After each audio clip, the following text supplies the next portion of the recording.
Well, that's right, baby. Yes. I want you to go over and check out the Jpaydirt. That's a capital J, capital P-A-Y, capital D-I-R-T. Yeah. Jpaydirt. That's right, baby. We're gonna get down so damn bad and so hard tonight, we're gonna raise the dead. So go listen to his YouTube channel. That's right, Jpaydirt. Dig it, dig it, dig it. Werewolves of Wassila. Ow.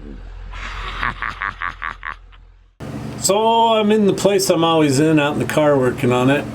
That intro was by Dan Chapman, and he lives in Palmer, Alaska. He said he's got a face made for radio. He does a lot of voices. Cool guy. So thanks for the intro, Dan.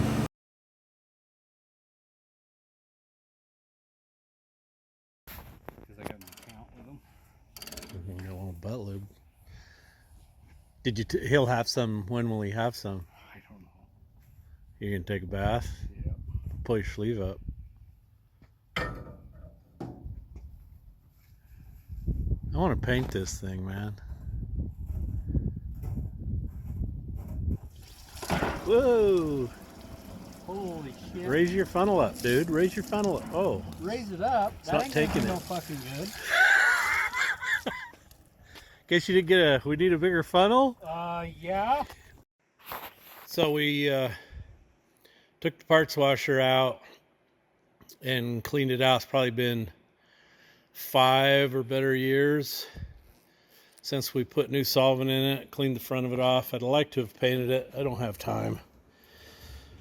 We still don't have quite enough solvent to fill it. Took everything they had, 30 gallons, but we need about 35 minimum to fill it. And then it's got a giant 2-inch plug in the bottom. When Matt took the plug out, he dropped down the bottom of the funnel. We had a mess all over. These are never fun to clean out.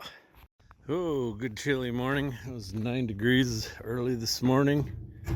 I gotta put the awesome magnet on the Jpaydirt box. Flag up. Grab the depressing news. See what's going on. Well, anyway, let's go look at who bought some swag. If you come to the Jpaydirt or else, you got to watch out for this killer corgi. Griffin. How's it going, Griffin? So, I got stuff going, a hat going to Cody Gray in New Hampshire. Robert McGregor in Placerville. Oh, my neighbor ordered some more stuff.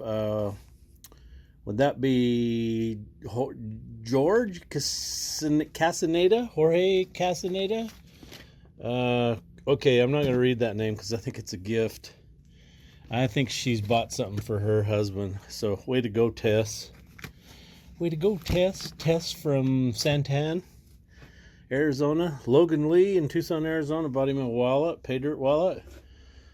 Chris Evans in Newcastle, Oklahoma. Justin Woodley in Seneca, California. Justin Stilger in Corridon, Indiana. John Davis in Almsville, Oregon. All John. The mistake you made was you put 825 Almsville, Oregon. So it came back. And a Filthy Horse silhouette and a Killdozer silhouette. Tess bought that. I think she's buying that for the love of her life, so I'm not going to say her last name. He'll probably figure it out, though. Oh, you guys have an awesome day. See what the killer dog's doing. Beep, beep. Okay, so this is a Challenger update. I've got all kinds of pieces, parts that came in. Center console, there's the divider between the seat and trunk. Package tray, carpet kit. Let's see what else I got. I found a glove box latch. Genuine Chrysler. Got some stuff in here from year one. And I built a box to send my heater AC unit off to Canada, but I ain't going to do it. I got cold feet. Too much money. So I have started redoing the system myself. I have cleaned up the squirrel cage, got all the dead squirrel turds out of it. That's going. I got a bag full of N14 piston cooling nozzles here. I got to make a reservation for a flight to go to Petaluma, San Francisco anyway, to see my friends down there and see if we can fix the Peterbilt. So wish me luck. Okay, here's my flying projectile heater testing apparatus. And yes, it is leaking right there. Must be a made in China piece of crap. So look at it coming out. Now it's coming out green. You couldn't even resolder this because it'd be so dirty in there. It's never gonna stick. So this one's going in the junk pile. Okay, let's see if we can unsolder this.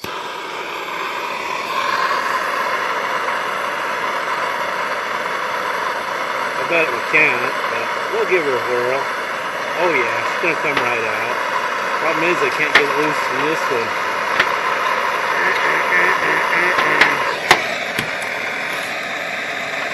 Ooh, hot. Ow! Hot! Come on, baby. Come on, man. I'll take the other one out too.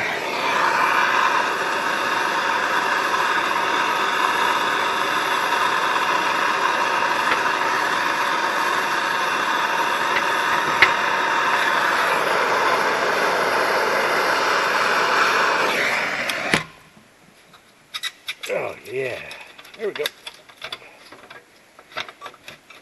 Okay, so as you can see, it's corroded. They just never got a really good solder connection here. So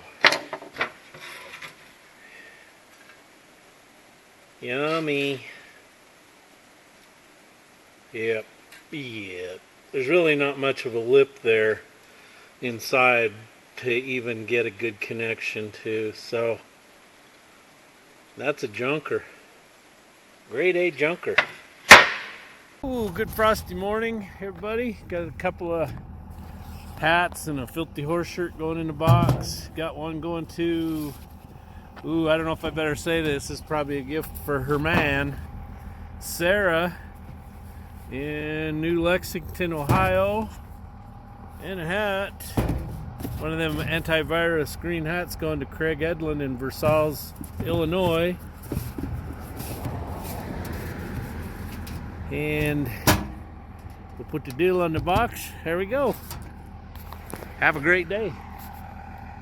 Hey, so I've been using this Ingersoll Rand reciprocating saw. This is quite the saw. This thing buzzes through stuff like this. Is a good, powerful saw. This beats any Harbor Freight piece of crap we've ever had. And you know what's more embarrassing is I can't remember who sent this to me. But buddy, I want to give you a big old kiss because this thing is awesome. Thank you. Okay, it's Sunday.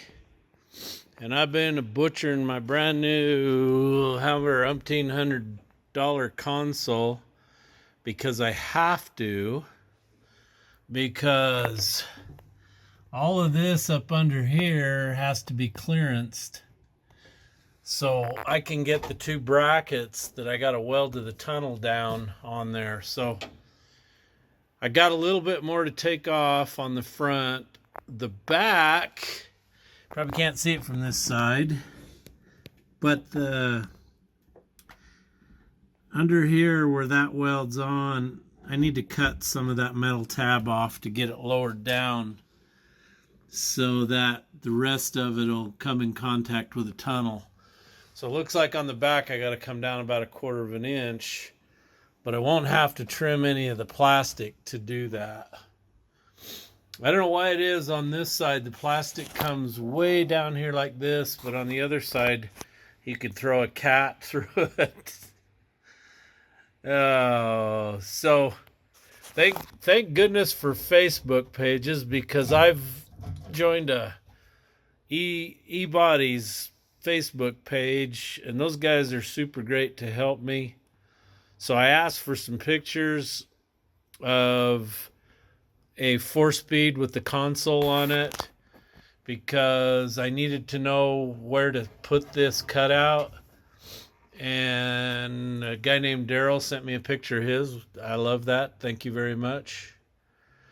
But because this car, if this was a tunnel and just a regular 4-speed, Chrysler 4-speed, it would have fit fine. But because this is a Tremec, you put this piece in, then you end up cutting a big hole in it and taking another piece of metal and shaping it and getting more hump.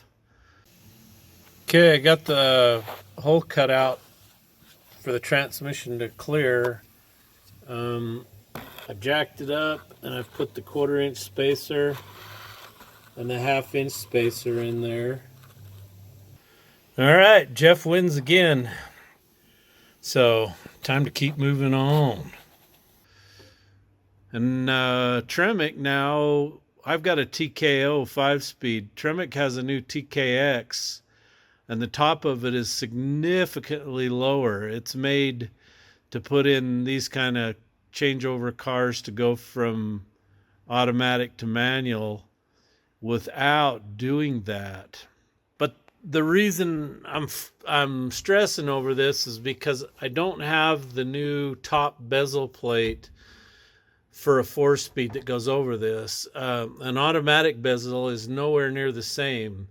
The cutout for it is back here quite a bit farther, and it's only about 4 inches wide, where this one is like 6.5 to accommodate plenty of clearance for the boot. This is where the one piece goes, and how I determined that was measuring from here back to here the same distance as this old piece here they cut out of an original car. And you can see where the body pans, the floor pans overlap and hook together. So all I did was measure from here back to here, and it was like 3 1/8 of an inch.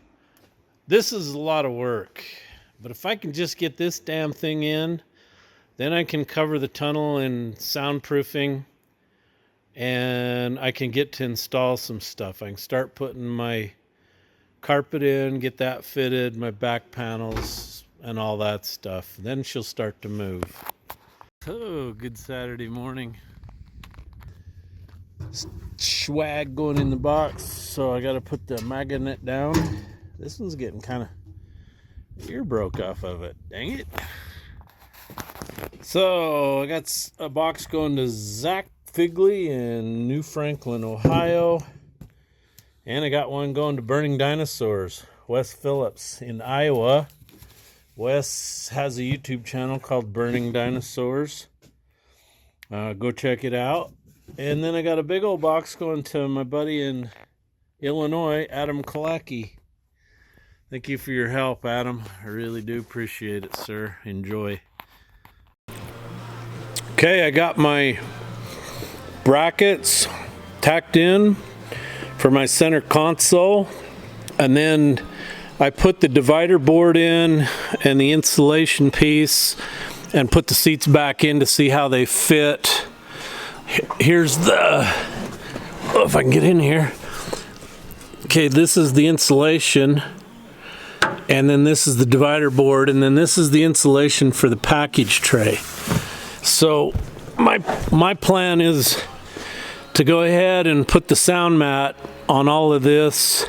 So wish me luck. Okay, before I get too far, I thought, I ought to put the transmission oil in it. So I got a hose down to the plug on the side. I don't know how you'd get oil in here. It's virtually impossible because of the header. I just take these, cut them off, stick it in the hose, and try to squirt it in there. So that is the insulation, and then behind it, that black piece is like a hard material. I don't know what you'd call it. It bends like a real heavy paper.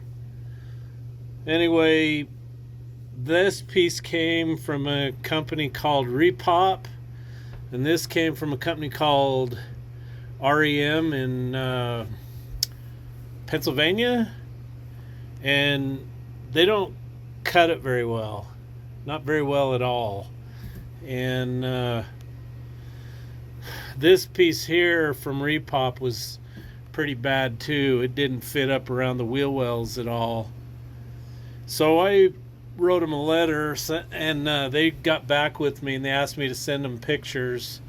Oh, and I also told they didn't cut out for these seat mounts either, so I had to do that. And then the top of it is like in an arc. It doesn't fit very good. So I sent them the pictures and the part number on the bag.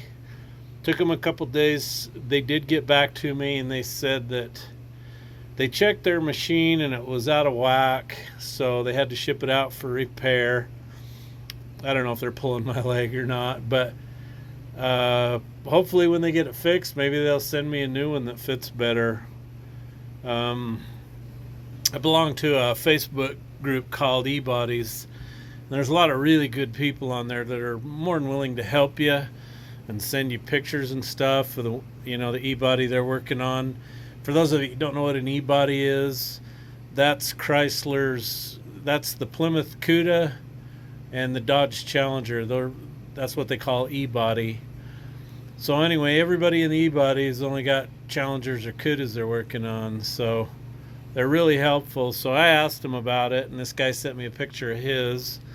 Looked just like mine. So a little bit of bitching goes a long way, I think. Hopefully they'll fix their problem. Hey, got a big box going in the big cat box to Jacob Parr in Colliers, West Virginia. Thank you, Jacob. And Filthy Horse shirt going to Joshua Tomlinson, Winthrop, Minnesota. And a couple of Filthy Horse shirts going to David Flodine, Paulsboro, Washington. Thank you, sir. And I got her all in the box. You guys have an awesome day.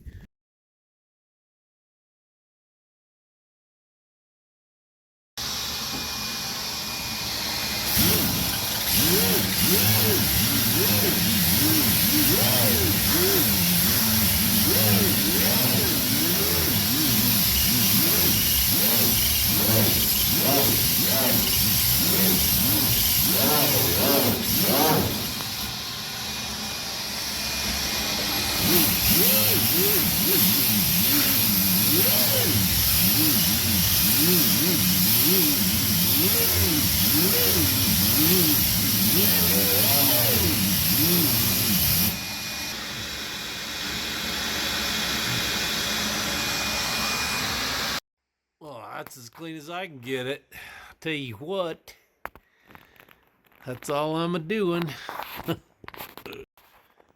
Oh, balls, another car video. So, why haven't I put up a video? Well, I've been working super hard at trying to remove the rust from this so I can put a rust neutralizer, encapsulator, on it and get the insulation on, get the headliner in. I have completely finished all this. Got the mounts welded in for the center console. Ooh, look at that. Got chrome bezels on the pedals. Got the e-brake deal in. I cleaned that all up and painted it.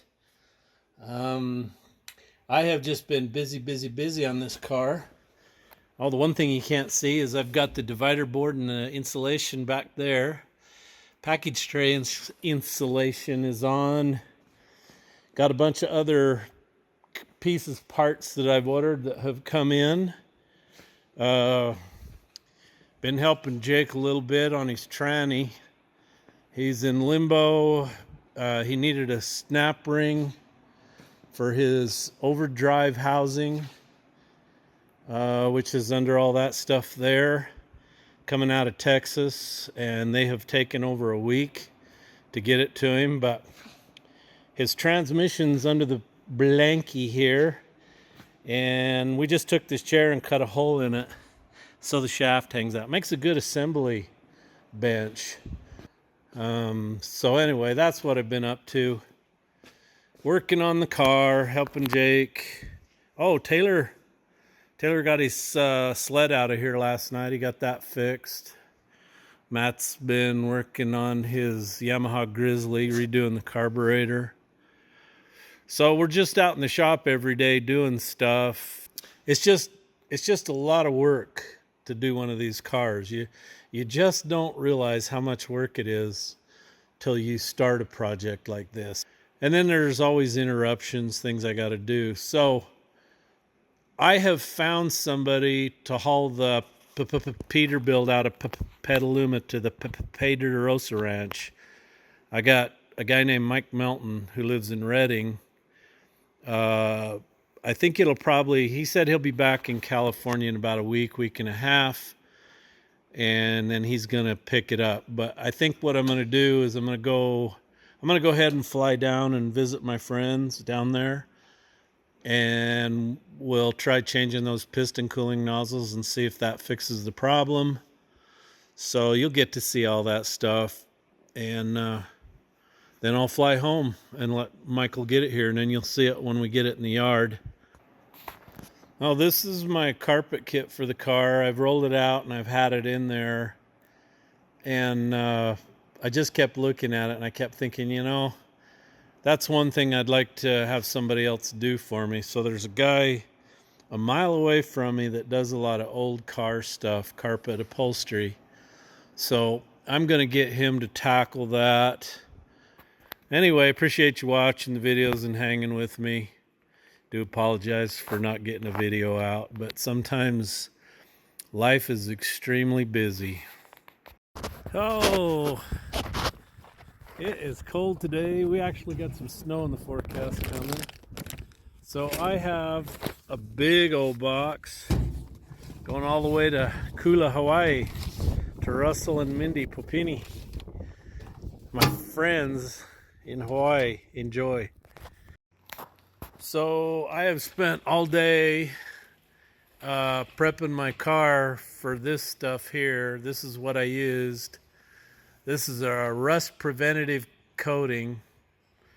So what I did was I took a small brown Roll-A-Lock disc, the nasty kind, and I went over that real low RPM with a peanut grinder and moving pretty quickly so as not to create any heat, because I didn't want to warp the roof panel, which would be easy to do. Anyway, I got it all cleaned up. The back half was really super rusty compared to the front. Front cleaned up fairly decent.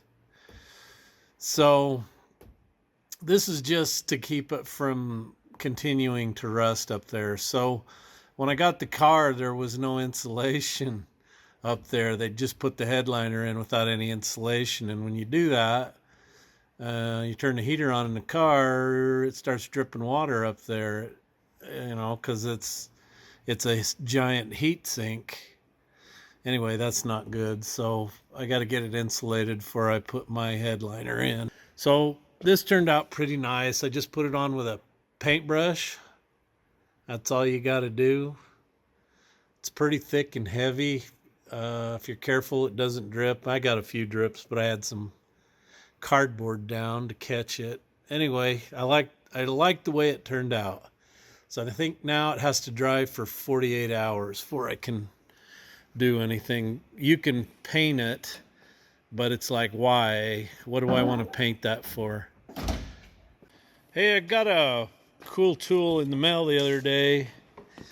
Jake's been putting it to good use already. He's got some solvent buckets there, and he has been washing his parts in the solvent bucket, and so I used that to pry the lid off. Anyway, Cyril Saunders from Borden, Saskatchewan sent me that, along with a nice card. Thank you very much, Cyril. I do appreciate that. That's very kind of you to send me that tool, and I appreciate it. We are using it.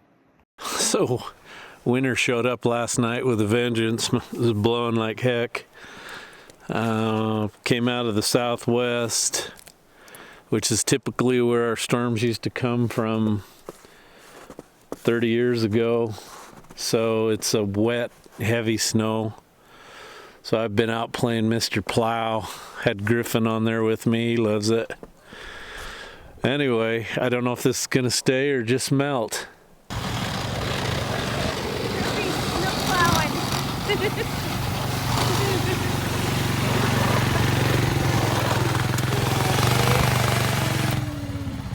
So I have been repairing my heater AC box myself.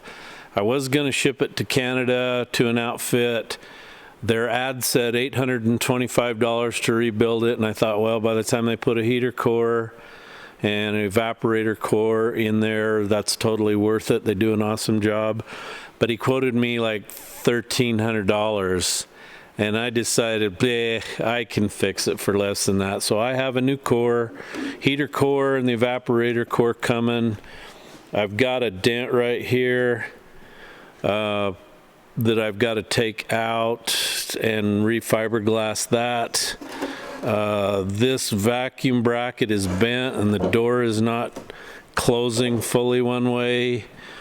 They've put some kind of a bracket in there, bent something up and pop riveted it in. So I'm gonna try to take all that apart and repair it. I got a gasket kit for it, includes all the gaskets, clips, all that stuff to completely redo it. I'll have to take the doors and either sandblast them and repaint them if they're really bad rusty. If not, I'll just clean them up, put the new foam on them, and we're good to go. So there's the other half of it right there. That piece is in really good shape. This half here's got a crack in it, and then there's all my stuff to reseal it. Okay, so on the holes in the box, this was a huge hole all the way through. So I just put some masking tape over it and then put the glue on from the other side. And it turned out really pretty good. I like it. Just got to do a little sanding. Anyway, that's what it looks like in here. I don't think I'll have to do any sanding or anything in here. And I filled the holes. Next thing I'm going to have to do is I'll have to get the door and the actuator and everything back on and figure out exactly where the holes have to be. Drill 4 holes, small ones. And then find me something small in diameter and round so I can simulate something like that and put them over the holes and then fill those full of glue so I have something really good to get a hold of. Okay, so I put the door back in. This is the vacuum control, and then this, I don't know what happened to break that out and crack that case. I'm gonna guess they took it out, set it somewhere, something happened, it got hit. But this bracket was really bent, so I went over in the vise and I think I've got it straightened out pretty well. But so now that I've got that, that's just it's just a 2-part epoxy. It's actually JB Weld is who makes it. And I've glued some other stuff with it, and on this plastic and stuff, it works really well. You know, this may be some kind of a fiberglass stuff, but it's about 90% resin, glue, plastic. I don't know what it is. Anyway, just doesn't repair like fiberglass. Hang on. Okay, so that phone call, I just lost a job. I'm not crying about it because he decided to do it in the fall, which is probably the correct way to do it. So, okay, so the vacuum device with it all the way closed like this says it should mount right here. Now, is it going to go all the way the other way? Yes. Beautiful. Isn't it amazing, this vacuum chamber still has good diaphragm in it. I don't know what you do if the diaphragm got a hole in it. It's amazing to me that back in the day they built stuff that would last so dang good. Rubber products that lasted so well. Sweet. Okay, I got the 4 holes. That's them right there. So okay, so over here where this resistor for the fan speeds goes inside the box to keep it, you got to have airflow across it to keep it cool. So those holes are threaded. So I'm thinking on these, that's what I need to do, is use a machine screw thread in there. So I'm going to just use this super small bit, and I'm going to go through so I know on the other side where I need to build up.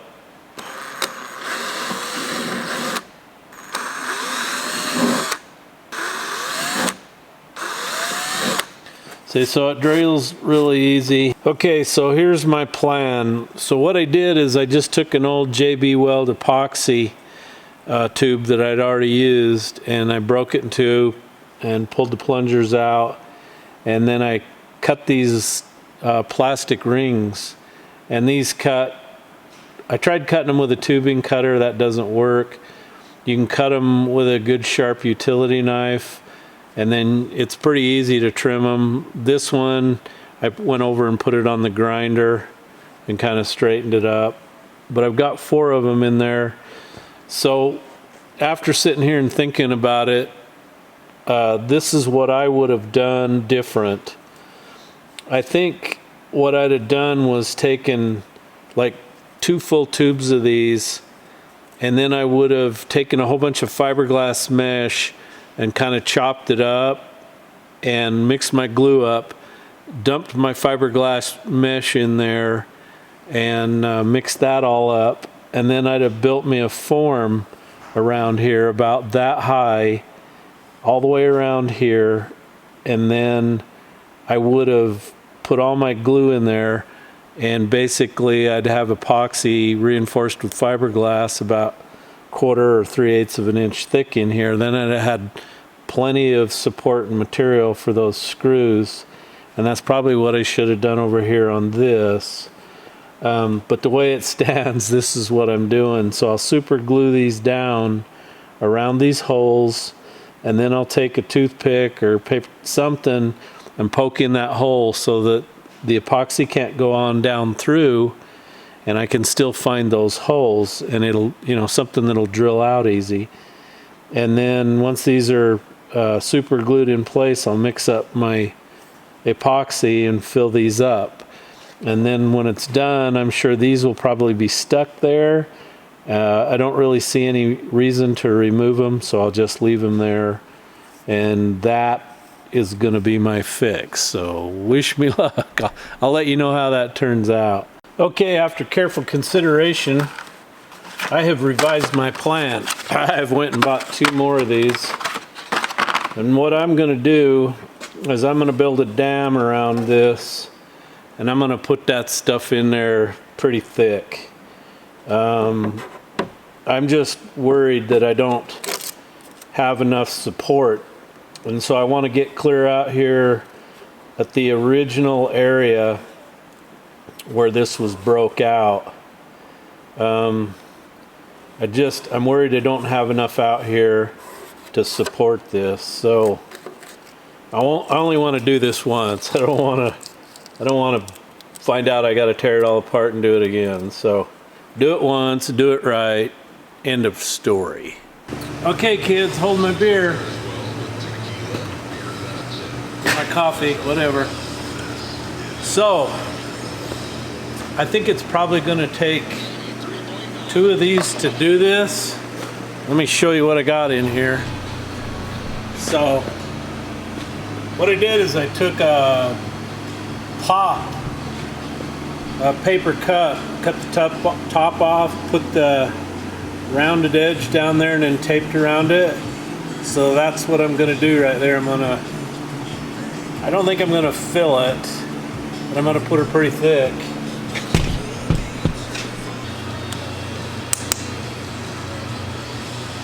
You know, I don't know, maybe one would do it.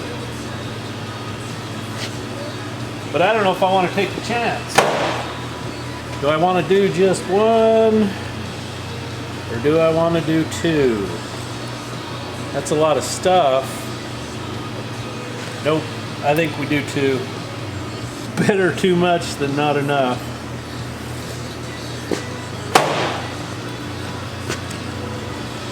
Ooh, I've never mixed this much before. Oh well, first time for everything.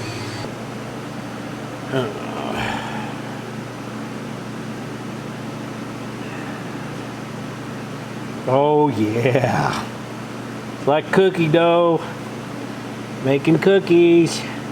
Oh yeah, try not to get it all over you.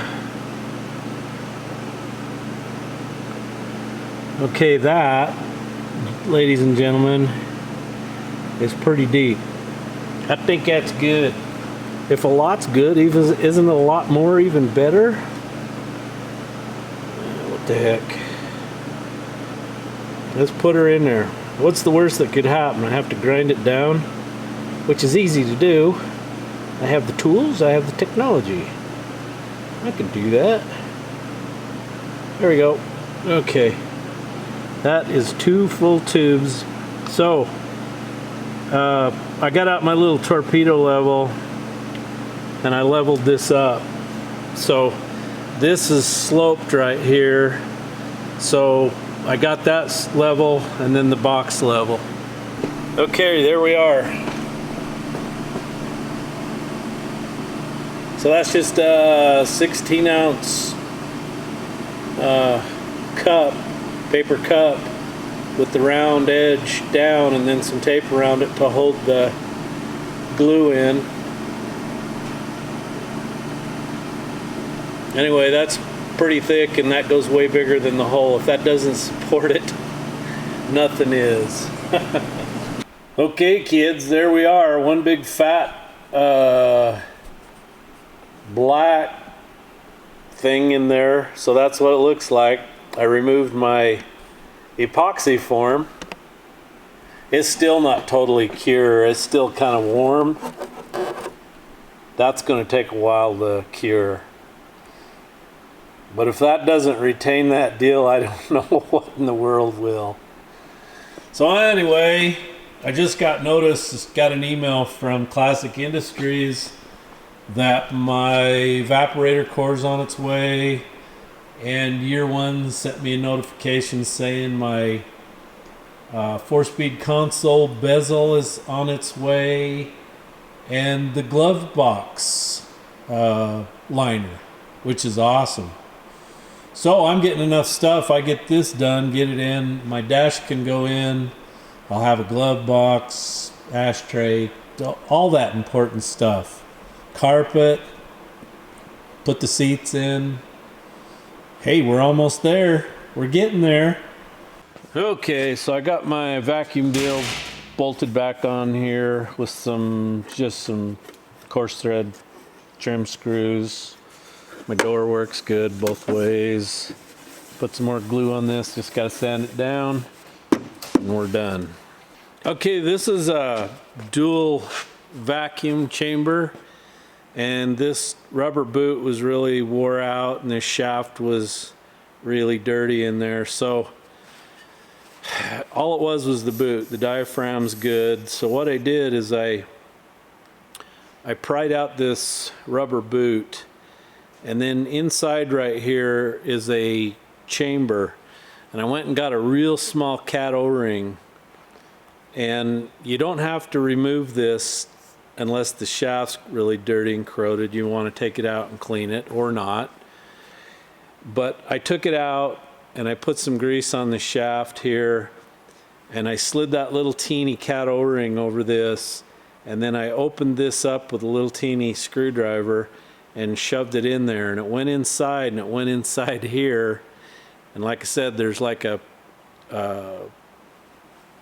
groove in there, and that O-ring's in there. And so now you could used to take this and just push it in and out with your finger over this and all the air would leak out of here. But we're tight now. So I think I've fixed it. I couldn't find one of these anywhere. All right, I got my box all cleaned up inside. And what they say is if you spray the inside with clear coat, it will get rid of any bad smells that are in there. You know how AC systems get a lot of moisture in them and they create a moldy smell. Where this is like 40 years, 45 years old, you know, he just got all kinds of stuff that went in there. And the car always smelled. It just smelled like an old car. And so I'm going to spray that with clear coat so that when you turn the heater or AC on, you don't get old smell. Now, a lot of it was probably those old nasty burlap pieces inside the seat, and those will get replaced too. But when I'm done, I want this car to smell nice in there, not like 1973. So I'm going to get out the can of clear coat and go after it.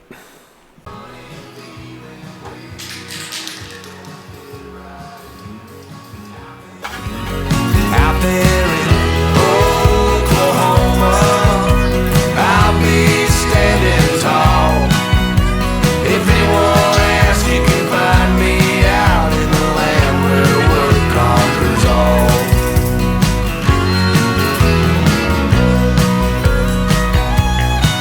I turned my back and I got sidetracked before I ever hit Birmingham. It took a summer shoe and horse, northern Georgia, to find out who I am. I hit a hot streak in Biloxi, lost it all by San Antonio.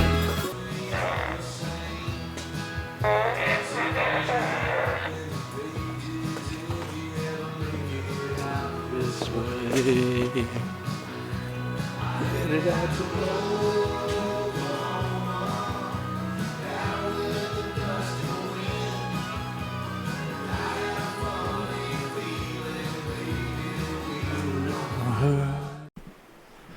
Okay, so the box is cleaned up and I got it sprayed with the trim black. Looks pretty good.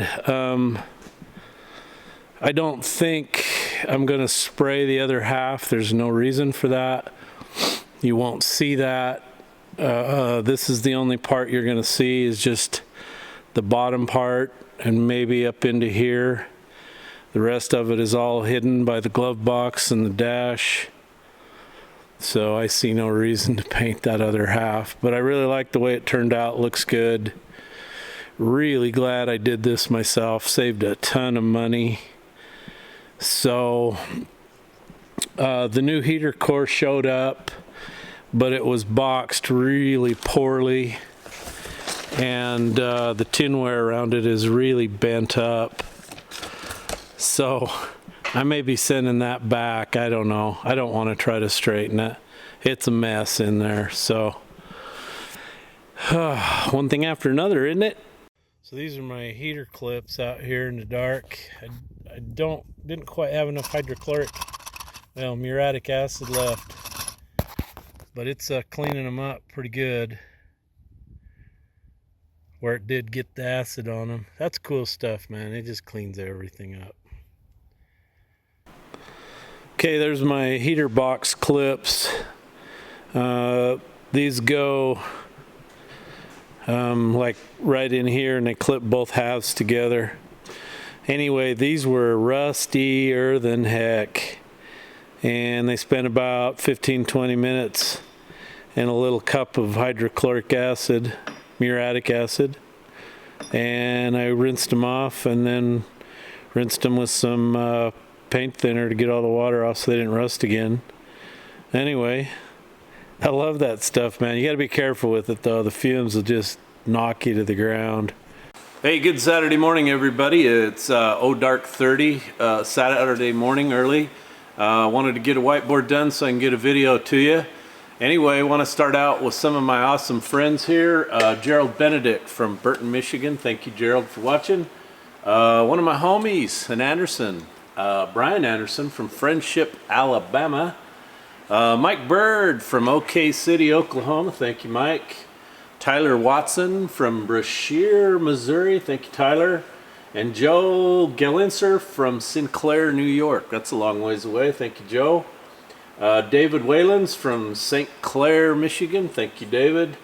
And David Schwab from Greenfield, New Hampshire. Thank you, David. Hey, go visit my store at www.jpaydirt.com. You can get you a Jpaydirt shirt, and a Filthy Horse shirt, or Anderson shirt, or one of these virus-free hats. Or you can get a Killdozer or a Filthy Horse silhouette. Anyway, I appreciate your support. Go visit that store because it helps fund the nonsense here. If you want more nonsense, buy some stuff. Anyway, the other day I had a young man stop by, had a good visit with him. Hayden Ray from California was passing through on his way to Montana. Anyway, I'm glad I caught you, Hayden. He was out taking a picture of the Jpaydirt box, and I was driving out the driveway, so I had him come out here to the shop, and we visited for a while. I hope you made it to your destination. It's always fun to visit with subscribers, people that watch me. Stop by the shop. You're more than welcome to if you're passing through. Get a hold of me, whatever. Dad, anyway, I want to mention, in every video, there's a pinned comment down below. If you scroll below, I pin this to every video, and it's a link to my store. At the bottom, click on the More button. It will show you my address if you'd like to donate to Shane. Shane is doing well. He's in a nice warm place. I know he would love me to thank you for the donations you've sent him. I know I certainly appreciate that. I don't have to worry about him because he's nice and warm. So thank you for supporting me and for supporting him. Anyway, you guys have an awesome week. Watch the whole video now. Watch the whole thing. And I'll see you next time. It's alright.